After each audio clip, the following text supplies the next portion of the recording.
So way back when, a common tagline for Batman and like the Elseworld books were, "Get ready to see Batman as you've never seen him before."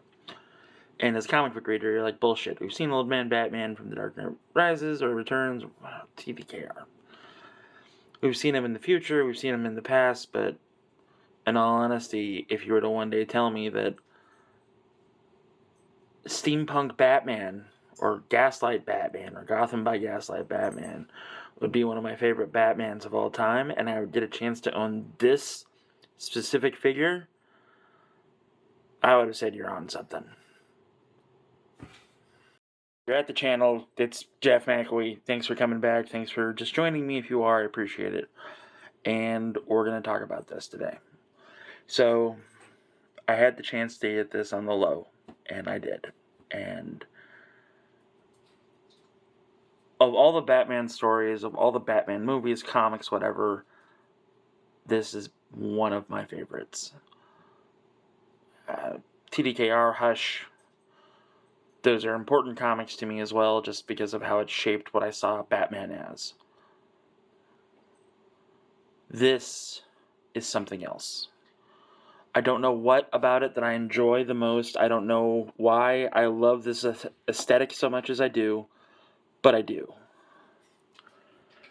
And having a figure like this blew my mind. The fact that you could even get something like this.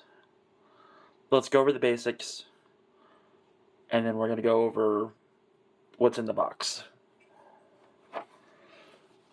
So it's a Mezco Batman. It's Batman Gotham by Gaslight Batman. So Mezco is known for their quality and their everything else and blah blah blah, right? Right.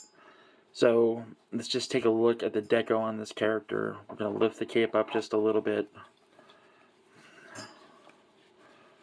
But it looks like something that you would see out of a steampunk novel, graphic novel, whatever, with that costume, the style of it, how it's basically a modified flight suit. I don't know if that's the proper term of it or not. But the belt itself is just this leather old thing that's been modified to hold throwing knives. It's been modified to hold gear in the back. It's got pouches on the side for smoke bombs and whatever else. And the fact that he has something on his leg, too, and easy to access pouches right there. The cape itself is different from Mezco, as far as I know, so it's not like a pleather material, it's actually a cloth material, and it's really nice. It's wired so you can pose it, so you can do all the things to it that you would really want to. It also has straps on the shoulders. It doesn't hang from the neck, it hangs off the arms. And we're going to go over why that kind of matters. It's sort of a better way to do the cape. In my opinion, these are just pieces of elastic that are holding the cape on there. So, yeah, pretty awesome all around. So let's get this off. We're going to bend this arm up so we can get it just a little easier in theory. It is a little bit of a pain in the butt to do it, especially when I feel like I'm on the spot on camera doing it, so this might be coming off camera. So, yeah. Give me a minute, and I'll get back to you without the cape on. So here he is without the cape. It was a little difficult to get off, I'm not going to lie, so take that as a critique if you'd like, but you're not going to get a lot of articulation due to the way the costume is made and due to the fact that this is cloth. It's a constantly adjusting it if you want to pose them up. The best way to do this would just be to stick them on your shelf, get them in the pose that you want, and go for it. For me, it's going to be getting them in a pose, taking a few pictures of it, and then going from there with it. I don't know if you'll be on my shelf, but I'm pretty sure. I mean, I want to have this thing displayed so much, but I also am worried about the cloth degrading and everything else. There's not a lot of like that pleather stuff that Mezco is known for. The boots right here, like the flaps, yes. There are buckles that go around all the way. This appears to be glued in, but not all the way, so that you can get some adjustments out of it and movements. Same with the cape back here. This is... oh shit, that is two pieces. Okay, so you can pull that down and adjust it a little bit more to get it straightened out. But, yeah. It's just, it is what it is with a figure like this, and that's okay. So let's get the box open and let's go through it.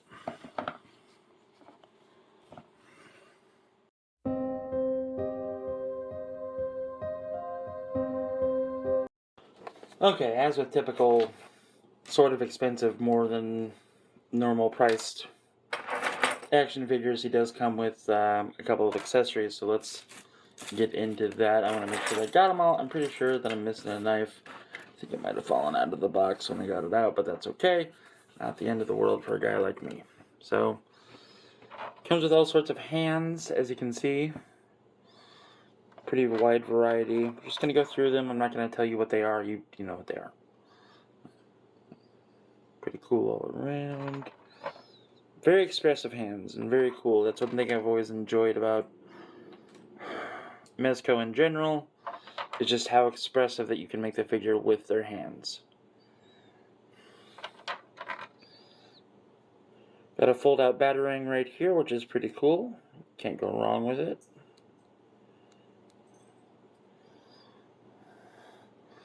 That fits in with the old-timiness of it all. And I think that if you're smart, and I'm not smart, keep that in mind, you can get this maybe into the holes of the hands if you do it right. I'm not doing it right. Maybe on a wider hand.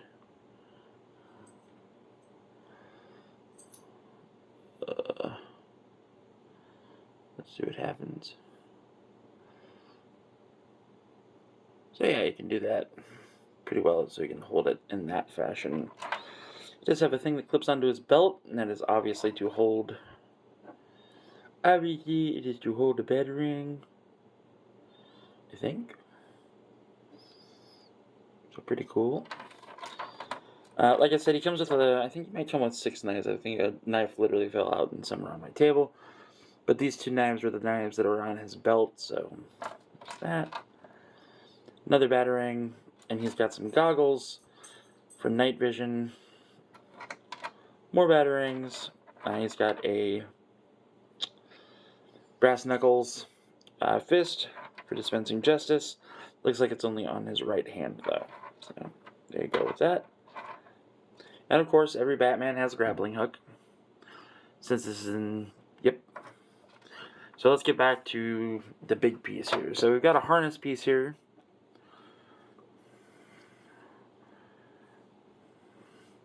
Got 2 pegs in the back, so we're going to take this wing right here.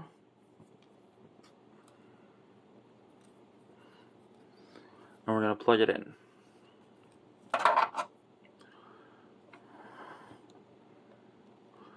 It should snugly fit right on in. There we go.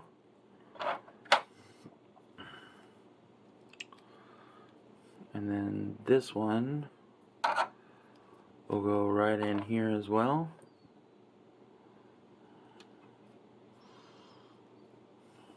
And they do fold. We're going to lift this camera up a little bit. There we go. And they fold in and out like that. My only problem is that I don't know how... Oh. Okay. So, let's see if we can get him in there, shall we?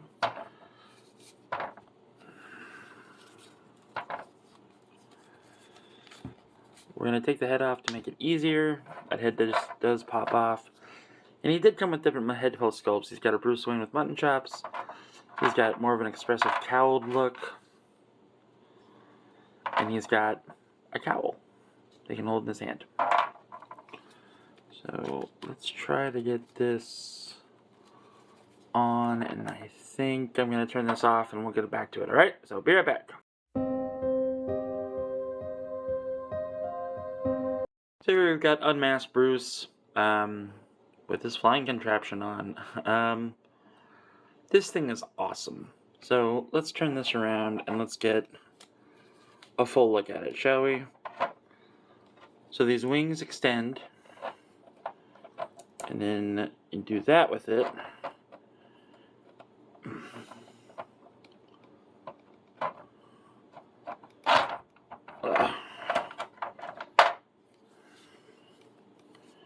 And so that he's got that going for him. And, you know, safety first. He's got handholds that he can hold these onto, so, like, these are pliable. I thought they were pliable enough to get those hands to where they needed to be. We can do that, and then we can take that and do that. Can it bend back? It can. And then you would just work with it, not against it. So like that.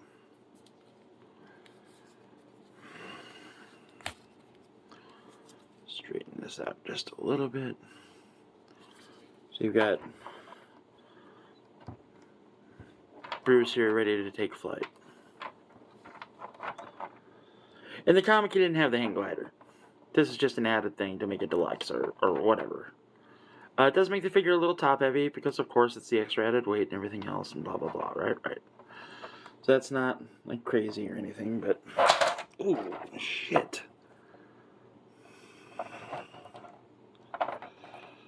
Okay, getting him to stand...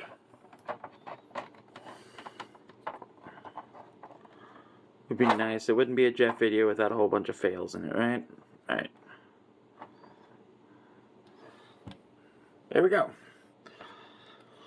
So that's how he's looking. He's looking great. There's some problems with the figure. There's no such thing as the perfect action figure, as I'm learning. But this is quite possibly one of the best figures I've ever handled in my life. It's my second favorite version of Batman. I'm on board for it. I love it. Thank you for watching, and also thank you for 300 subscribers. I've been doing this for a while, never really taking it seriously. A good friend of mine said, you know, maybe start doing that. And I've been trying to do that in the past few weeks. I've been trying to film more and be more active and things like that. And just wanted to say thank you. It shows, and I appreciate everybody that's showing up, as it were. So thank you very much. And thank you for sitting with me as we looked at a toy that's one of my favorite things in the world, just because of the style and everything else. So thank you very much for watching. If you liked the video, I'd appreciate it if you'd do the thumbs up thing, leave a comment, and hit the subscribe button. I have to do that. It's just algorithms, blah, blah, blah. Otherwise, I wouldn't really care. I'm not in this to do anything crazy or to change the world or reshape how people see apples. I just want to talk about action figures that I like with people, and that's it. That's the whole thing. So, thank you very much for watching. Thank you very much for joining me as I talked about this figure. Yeah,